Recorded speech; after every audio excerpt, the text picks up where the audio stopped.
तो राकेश टिकैत से थोड़ा इत्मीनान से बात करेंगे।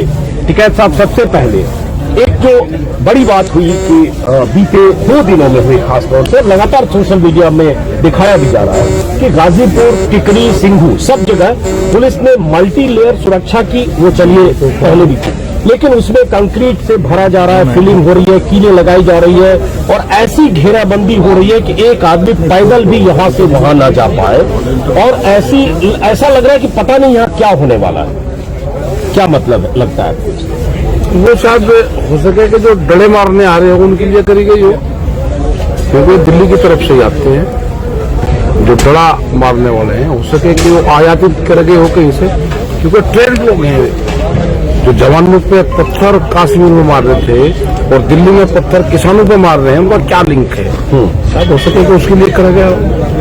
लेकिन जैसे सिंघू बॉर्डर, टिकरी बॉर्डर, सबकी तस्वीरें बहुत वायरल है। गाजीपुर को भी मल्टी लेयर पुलिस वाला होना एक बात है, लेकिन पैदल रास्ते जहां यहाँ कौशाम्बी की तरफ से पैदल रास्ते थे, लोगों को घेरा जा रहा है कि जो लोग आसपास से जा रहे हैं।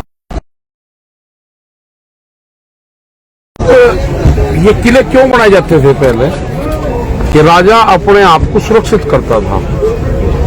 तो कहीं वो टाइम तो नहीं आ गया कि राजा अपने आप को सुरक्षित कर रहा? ऐसा भी हो सकता है। कहीं ऐसा तो नहीं, क्योंकि एक बात आपने कही थी कि 1 फरवरी को संसद मार्च करेंगे, हालांकि उसका रिकॉल भी हो गया, वापस भी हो गया, उसके बाद भी उस बहाने घेर के आपको कन्फाइन कर दिया गया आप लोगों को एक दायरे में। कहीं ऐसा नहीं जैसे कई बार होता है कि रसद पानी बंद करने का भी इंतजाम होता है? ना, वो दिल्ली से तो हमें कुछ लेना ही नहीं, ना रसद पानी दिल्ली से लेते, तो अपने खेत से आता है रसद पानी। तो दिल्ली में तो खेत है, ये तो गांव से आता है, वहां के कोई रास्ते बंद नहीं है। ये तो दिल्ली के रास्ते इन्होंने बंद करे, दिल्ली की आम जनता के रास्ते बंद करे कि जनता दुखी हो और इनको कहें कि हम आपसे दुखी हैं। जितना ये वो करेंगे जनता उतनी ही साथ आ रही करने के लिए। आपने जान बचा दी, ये तो पूरा देश बंधक होना था, किसान ने जान बचा दी, सब खुश है। बात चुप कर दिया, वो बोल नहीं रहे लेकिन सबको मुझसे खुश है। आपने भी राजा का जिक्र किया टिकैत साहब कि राजा किलेबंदी कर रहा है अपने लिए, जो भी है, लेकिन कल आपने अपने भाषण में भी राजा का जिक्र किया और कहा ये आखिरी बादशाह होगा। तो ये आखिरी बादशाह से आप लुटेरों का आखिरी बादशाह होगा, बल्कि आपने कहा 2 बार आपने अपने भाषण में कहा। तो लुटेरों का आखिरी बादशाह कौन होगा? किसकी तरफ इशारा है? कंपनी वाले, जो बड़ी बड़ी कंपनी है उनकी तरफ इशारा था कि लुटेरों के आखिरी बादशाह होंगे। नहीं, वो तो कंपनी वाले हो सकता है, लुटेरे हैं। आपका कहीं पे निगाहें, कहीं पे निशाना लग रहा है इसमें। सब समझना अपने आप, भाषा हमारी भाषा सब समझे, गाँव के समझे हमारी भाषा, समझे, इसीलिए तो हम भी कर रहे हैं। तो समझ लीजिए उसमें 2 एलिमेंट, लुटेरा और बादशाह, दोनों अलग अलग एलिमेंट। हाँ, तो दोनों अलग अलग हैं। एक कुछ छोटे लुटेरे हैं, कुछ बड़े लुटेरे हैं। ये बादशाह तो है, जैसे जागीरदार होते थे, एक राजा होता था, एक जागीरदार होते थे, फिर उनकी तो यही तो है। ये जो बड़ी बड़ी कंपनियां में थोड़ी बात कर रहे हैं। नहीं, सब समझ रहे लोग। एक और बात, अब थोड़ा उस मुद्दे पर आते हैं कि जो प्रधानमंत्री ने कहा कि 1 कॉल की दूरी पर सरकार उपलब्ध है, और उस प्रस्ताव के साथ जो प्रस्ताव 22 तारीख को सरकार ने दिया, तो प्रधानमंत्री के उस कहे के 4 दिन हो गए। तो 1 कॉल की दूरी कब खत्म होगी? जैसे मेरा वाला बात करें, कौन सा नंबर है ना कि जिस नंबर पर बात कर, नंबर तो देना पड़ता है ना आदमी को। अब वो नंबर बता दे कौन सा है। नहीं, तो उनका इशारा ये होगा कि भाई नरेंद्र तोमर से और इन लोगों से बात कर रहे थे, वहां उन्होंने उस दिन 22 तारीख को कहा कि ये प्रस्ताव है, आपका जब मन बने तो आप संपर्क कर लीजिएगा, आप मन बनाएंगे तो संपर्क करेंगे, यही मतलब है। जब हम यहाँ पर आए, हमें उम्मीद थी कि 2 महीने बाद में 26 जनवरी है और हम 26 जनवरी की परेड तक हमारा समाधान हो जाएगा, लेकिन अब इसका जाकर समझौता अक्टूबर में होगा और लोगों को प्लान अक्टूबर तक की बनानी पड़ेगी हमको। उसमें गर्मी भी आएगी, सर्दी भी आएगी, गेहूं की कटाई भी आएगी, बहुत काम होंगे, भीड़ यहाँ पर बहुत कम भी होगी, तो उससे हताश होने की जरूरत नहीं है। हमको अब अपने तो अगले साल उसी मेले में मिलता है। तो सर्दी में बात शुरू हुई, तो अगले साल सर्दी में ही ये समझौता हो, अभी नहीं होने वाला। नहीं बताइए, मतलब इसका मतलब अभी है फरवरी, अभी शुरू हुई। आप लगा लो कोई हिसाब, मैं इतनी बदला करता हिसाब लगाओ आप। हाँ, तो 9 महीने में कितने मौसम बीत जाएंगे, तो 9 महीने क्यों लग रहा है? अलग है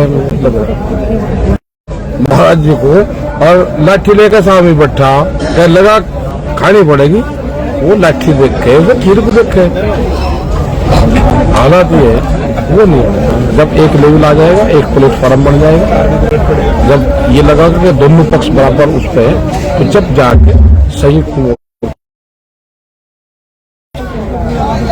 दिल्ली से इतनी दहशत होगी कि हमारे लोग अगर जाते हैं उसको पकड़ रही पुलिस, उसको मारपीट कर रही। कौन सा गुनाह कर दिया किसान ने, कौन सा गुनाह पत्रकारों ने कर दिया? मतलब उससे दबाना चाहते हैं कि अभी तो दबाने की पोजीशन में है, तो वो करे। ऐसे टाइम पे नहीं मुझे लगता कि संयुक्त मोर्चा कोई बातचीत करेगा, या बातचीत का उनका कोई प्रश्न। आपकी बात से कि कॉल आपकी तरफ से अभी नहीं जाएगा जब तक, अभी आपने लाठी खीर की मिसाल दी। पहले रास्ते खोले, तो हमने रास्ते खोल रखे थे आम जनता के, वो जितने रास्ते थे वो रास्ते पूरे खोले, हम कोई नहीं जा रही, रोकना गया संभालो, हमारे में दम होगा हम तोड़ लेंगे, नहीं दम होगा अभी नहीं जा रहा, खोल दो रास्ते सारे। ये एक आम बात है जो राकेश टिकैत कह रहे हैं कि किसान देख सकते हैं कि कंक्रीट की दीवार खड़ी की जा रही है, सड़कों पर कीलें लगाई जा रही है, वैसी तारें लगाई जा रही है जो एलओसी पर है, वैसी तारें लगाई जा रही है कि कोई पैदल भी ना जा सके। ये स्थिति तब हुई है 26 जनवरी के बाद। बहुत बड़ा धोखा सब लोग के साथ में हुआ, जो लोग वहां तक गए ना लाल किले तक भी, उन बालकों के साथ में भी धोखा हुआ। उनने पहले दिन कहा कि हम लाल किले पे जाएंगे और अगले दिन वो लाल किले पे चले गए। हमें 35 साल हो गए, जो पार्टी विपक्ष में रहती है, हम लोग भी जितने धरने प्रदर्शन करें, सब कॉल करके गांव में से आवा कि हम अब पार्लियामेंट पर चलेंगे, पार्लियामेंट पर चढ़ाई करेंगे, कोई गया पार्लियामेंट पर? ये कहने की वो होती है। और जिस आदमी ने पहले दिन घोषणा करी उसको लाल किले तक का रास्ता दे दिया, उनको एक साजिश में फंसाया गया है उनको भी। इसका मकसद कोई लाल किला नहीं था। जब जांच होगी, किताब लिखी जाएगी, तो उसमें सारी चीजें आएगी। और राकेश टिकैत समेत तमाम नेताओं के खिलाफ लुकआउट नोटिस भी हुए। यहाँ माहौल भी ऐसा बना, 2000 पुलिस वाले, और वो उस शाम की तस्वीरें आपने देखी होगी। लेकिन दीप सिद्धू नाम का शख्स जिसने एक रात पहले वहां से ऐलान किया, वो शख्स जिसने झंडे फहराए, जिसकी तस्वीरें हैं, लाल किले के सामने तस्वीरें, उसने कबूला कि हाँ हमने झंडे फहराए, और 3 दिन तक वो फेसबुक लाइव करके बताता रहा। तो वहां तो 2000 पुलिस, क्या 200 पुलिस वाले भी नहीं पहुंचे, तो आप ही को घेरने ये 2000 पुलिस वाले क्यों आए टिकैत साहब? ये थोड़ा कि 28 तारीख की शाम आपकी भावुक अपील टर्निंग पॉइंट है इस पूरे आंदोलन के लिए। उस दिन जो लगा, जो आपने कल कहा भी कि आंदोलन गड्ढे में जा रहा था, वहां से आंदोलन निकला, तो ये क्यों हुआ कि आप ही के इर्द गिर्द सब कुछ हुआ? ये वैसे ज्योतिषी हैं, ये इन्हें उसका ज्ञान नहीं था, उसने साथ दिया। और जितना गुस्सा था, जो गुस्सा था, वो गुस्सा जल के माध्यम से, पूरे पब्लिक का गुस्सा जल के माध्यम से लिया, क्योंकि जल की तासीर ठंडी होती है, इसलिए पूरे जनता का गुस्सा जल में कन्वर्ट करा। और वो जल कन्वर्ट करके वो आज भी इतना जबरदस्त वो जल है, उसमें इतना गुस्सा है। तो यहाँ पर लोग आ रहे हैं, यहाँ पर लोग कावड़ लेकर, पूरे जो गांव से आया, पूरे गांव का गुस्सा जल में, जल की तासीर ठंडी होती है, वो सोख लिया उसके, और वो अब गंगा जी में सरोवर में प्रवाह करना पड़ेगा। अगर उस जल को आप यहाँ से और कहीं किसी उसको दे दोगे, तो ये कह दोगे कि ये वहां का है, तूफान खड़ा कर देगा, उसको शांत करना है। और इसका देवता जो होगा इस पूरे आंदोलन का, जो किसानों का वो जल होगा, किसानों को जल की पूजा करनी पड़ेगी, जल का संरक्षण करना पड़ेगा, जल को व्यस्त नहीं जाने देना, वही इस आंदोलन का पूजा स्थान है। अच्छा ठीक है साहब, फिर दिल की बात, क्योंकि भीड़ में वो ऐसे बात नहीं और यूपी के आते थे, पटियाला से रातों रात लोग आ गए, दूसरे राज्यों से आ गए, हरियाणा पूरा टूट के आ गए। रात भर हम लोग यहाँ थे और हमने सुबह तक काफिला देखा। अभी भी लोग आ रहे हैं। हर आदमी आपके उन आंसुओं की, उन तस्वीरों की बात कर रहा है। तो ऐसा क्या लगा कि आप अपने को नियंत्रित नहीं कर पाए? ये नहीं समझे। और शायद मैं बता दे रहा हूँ, शायद जो मीडिया उस वक्त मौजूद थी, जो शंखनाद कर रही थी कि ये मोर्चा खत्म हो रहा है, आंदोलन खत्म हो रहा है, सब चीज समेटा जा रहा है, उस मीडिया को भी शायद अंदाजा नहीं था कि इस आंसू का ये असर होगा कि ये किसानों का जत्था यहाँ किसान शहर है, उसका सरोवर शहर है। अगर आग निकल जाती तो क्या होता? ये